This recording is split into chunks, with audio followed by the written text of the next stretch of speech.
Hey everybody, my name is OnePeg. Previously, I've made videos that have to do primarily with farming, or loot locations and key locations, tailored toward the customs map, as that one historically has been the one that I've known the best. However, I wanted to do something a little bit different with this one that expanded a little bit on some patch notes that we got recently with the 0.10 update, specifically relating to a late patch note addition that was made when the patch actually went live that said that there were some tweaks made to blunt damage and how that was increased, armor durability damage and how that was also increased, basically making it so that armor was experiencing losses in durability faster, as well as the addition of the Mosin Nagant sniper rifle. And I wanted to expand a bit on the Mosin. There were some pretty shocking results that came out of the testing that we did, not insofar as the damage that was being done by the Mosin. Really, it comes down to the reward versus cost aspect of the Mosin, how it appears to be a much, much greater bang for your buck, if you will, than really any other weapon in the game right now. If the Mosin stays at the cost versus damage, I guess, ratio that it is at right now, I think this will shed a whole lot of light on what the Mosin's ability is, and you'll see a whole lot more people using it beyond the first couple of days of this fresh patch as really a primary go-to for not only leveling up sniper skill level for the Peacekeeper task that involves that, but also just because it's brutal. Start recording. All right, there we go.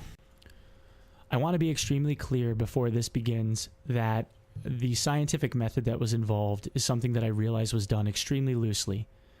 The testing is not completely comprehensive, and there are aspects such as different angles that could have been implemented, as well as different distances, and there are armor types that we did not test.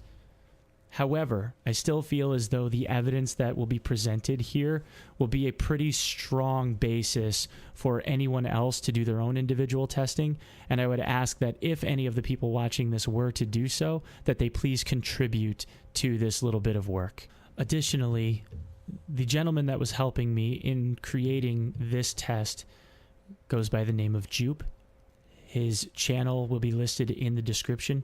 He's a fantastic Twitch streamer, has been a wonderful addition to the TARKOV community and the streaming community as a whole, and he genuinely deserves all of the love that you could possibly show him for not only assisting me in doing this test, but also supplying me with a vast amount of material, both as in-game items and as support in putting together this video. So please, if you are watching this, please also follow him and consider subscribing to his content, because he is absolutely deserving of any and all success that he's able to reap as a result of his efforts. So the first idea that I had was to look at the changes in blunt damage per the patch notes. Previously, blunt damage was rather lackluster, and the hope was with the modification in the patch that blunt damage being increased would do a bit more, cause a bit more, and really become something that people should have to worry about. Naturally, the immediate thought regarding blunt damage is 12 gauge shotgun slugs. So first up, we put on a Gen 4. I put on a Gen 4.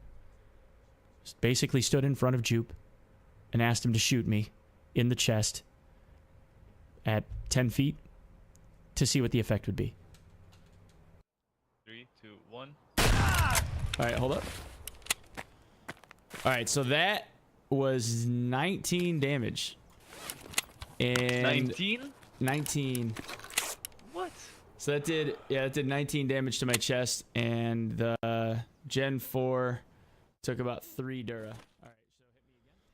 So this was repeated 5 or 6 times, both in the chest and the stomach, where I asked him to not only shoot me once in each location after healing, but also to shoot me twice in a row in each location after healing.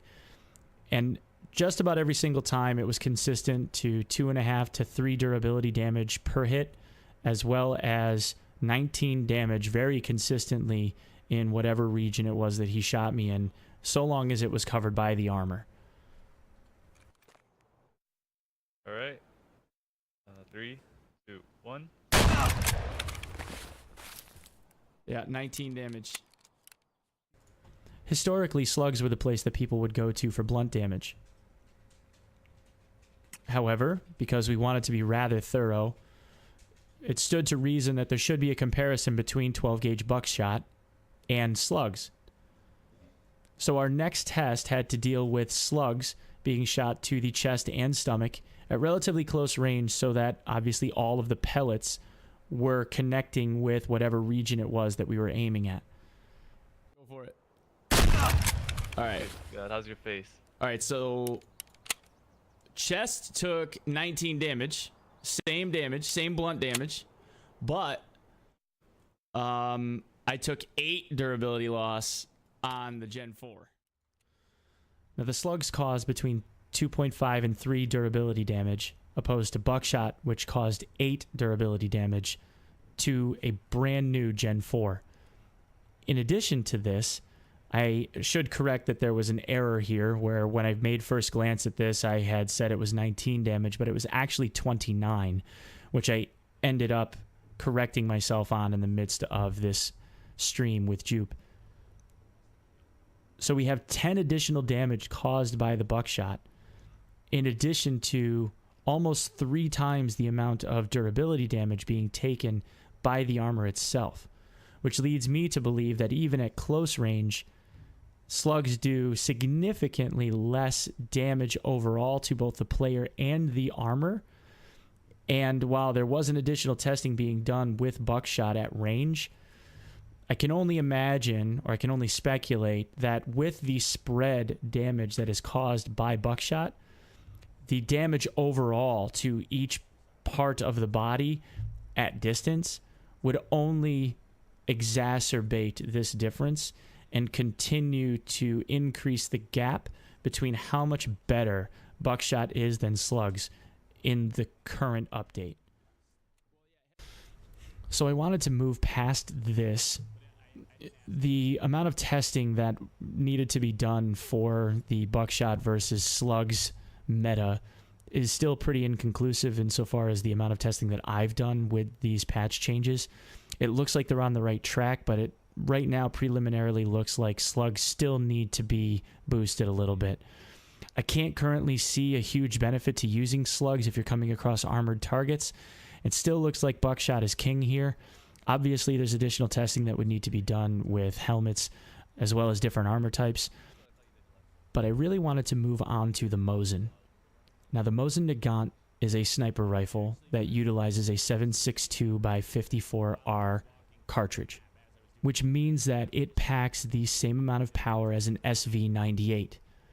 However, the main difference here is that at level 1, you can purchase a Mosin sniper rifle for approximately 16,000 rubles, as opposed to the SV98, which is not really obtainable until later, unless you're to find one, of course, for a significantly larger sum of rubles. What this boils down to essentially is that anyone, regardless of level, has the ability to purchase at an extremely, extremely reasonable cost a rifle that is capable of inflicting a severe amount of damage. How much damage? That's what we wanted to find out. Just do whatever. You ready? Yeah. Oh yeah, dead. All right. So check the hat and make sure that it took Dura damage. So the first test was on an LZSH, which was brand new. Then we used a brand new Fast MT Ops Core helmet, and then moved on to the Alton. Now the very first helmet that you just saw was the LZSH helmet, which obviously was a one-shot. And I want to reiterate that in every single one of these tests, we're using the very baseline level 1 Prapor LPS GZH ammo that is purchasable from him at the very, very beginning of the game. Yeah, this is fine. Right to the forehead. 3, 2, I'm gonna die. 1. Oh god, it killed me! I'm Holy telling shit! You, this is bullshit. Now it stands to note that the Alton helmet is currently the most armored piece of headgear we currently have access to. It is listed as a Gen 5 helmet with a Gen 5 face shield, boasting an incredible amount of durability between the two pieces. But even then, it did not stand up against even the most basic sniper rifle cartridge. And I would also like to reiterate that in every single one of these tests, after dying, we checked to make sure that the helmet took some form of durability damage, ergo verifying that the armor actually did its quote-unquote job. You lose your hat. 3, 2, 1. Oh my god! It killed me! Now my shock in this case was not due to the fact that a sniper rifle round penetrated the helmet. My shock in this case was due to the fact that the rifle is approximately equivalent to the cost of a Glock pistol and 2 mags, and essentially allows for a player with nothing more than that rifle and a handful of the most basic sniper cartridges that are available to be able to inflict lethal damage to the head of any player, regardless of how geared they are. Now, we also did additional testing with this helmet at range, and it looked as though the range involved did not matter at all. In fact, the same amount of damage and durability as well as hit point damage was equivalent, whether it was right next to me or significantly further away. More or less, as long as someone gets a clean headshot, it is lethal damage. Now, the last thing that we wanted to look at was the effect of these cartridges when hitting Gen 4 armor. Now, the reason why we chose Gen 4 armor is that in the late game, it tends to be the go-to piece of armor for a couple of different reasons. One being that they are not just barter items and you can purchase them with cash. And the second being is they seem to be kind of like the prominent armor that the late game players are currently utilizing. When we looked at this, wanted to test each one of the sniper cartridges. However, we decided that for the sake of expediency, that we would use or test the basic LSH cartridge that is purchased at level 1 from Prepper, and then look at the SNB cartridge that is purchased from late game Prepper at level 4 once someone got to level 33 on their PMC character. 1. Okay. So that put me at 11 HP on my chest. Okay. What? 11 HP I had, and the chest is 80. So that's 69 damage to the chest, wearing a Gen 4, and my durability went from, it's almost brand new. It wasn't 62 dura, but it started at 59. I'm at 38, so that's 21 durability loss from one round of LPS. Now we tested this additionally, did some repeat stuff here. And one thing that I will note is fragmentation damage when it comes to these sniper cartridges does a significant amount of damage. If the round fragments, it essentially hits you for double. And there was one instance where I was shot in the stomach where that damage fragmented and radiated to my chest and hit my chest for just as much damage as the normal sniper cartridge would. The amount of durability loss that was suffered was exactly the same, which is a good thing because the idea would be once the round goes past the armor and then enters the body that it would fragment. But I will stand to note that essentially using one of these sniper rounds, you would have to hit someone twice in the chest or stomach in order to zero them both out. 2 hits to the chest would kill someone, and my estimation would be if you were able to hit somebody center mass while they were spamming any form of healing whatsoever, after 4 hits to the chest, the armor would essentially then be zeroed out, and they would be a free kill. That's right. Yep. 3, 2, 1. I'm a goner. Dead. I'm done. Dead. Oh my fucking god. Here's my final thoughts kind of regarding this. At the end of the day, I realized that there is a significant amount of difference between slugs and buckshot. Buckshot is still absolutely the king when it comes to any type of bodily harm, even with really high quality armor on, including durability loss, which I found to be rather significant. If you're able to unload on somebody using a 153, that's going to do an awful lot of damage. Even more surprisingly to me was the amount of damage that the Mosin is capable of delivering by utilizing that cartridge. Not necessarily because the round itself is as lethal as it is, because we've known that those rounds are incredibly lethal for quite a while. What is interesting to me about this is that they are accessible at level 1 for an extremely low cost. I actually like this. To me, it allows a brand new player to utilize a weapon as extremely lethal as it is, essentially working from that one standpoint. And if they are able to aim really well, like some of the more famous streamers that we've seen, like Shroud or Summit, and utilize that really good flick aiming ability that they have, you could see someone that gravitates towards shooters and is proficient at shooters really be able to utilize this as long as they're proficient at aiming. All in all, I really do like how this works, because it's going to force people to have to look over their shoulders and evaluate their surroundings, as opposed to this really familiar quote-unquote run and gun meta that we've been so used to seeing at this point by the most entertaining guys that we all tend to watch.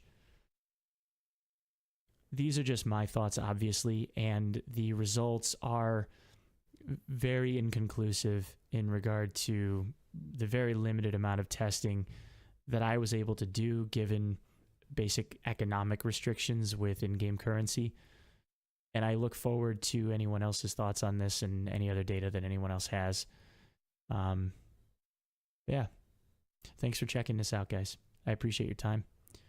If you do dig it, please stop by the stream and stay so. If you think it's worth subscribing to on YouTube, please do. If you think it's worth following me, please do. If not, just leave me a message and let me know why, and I'll put it towards whatever I need to do for the next one, and hopefully we'll all grow together. All right?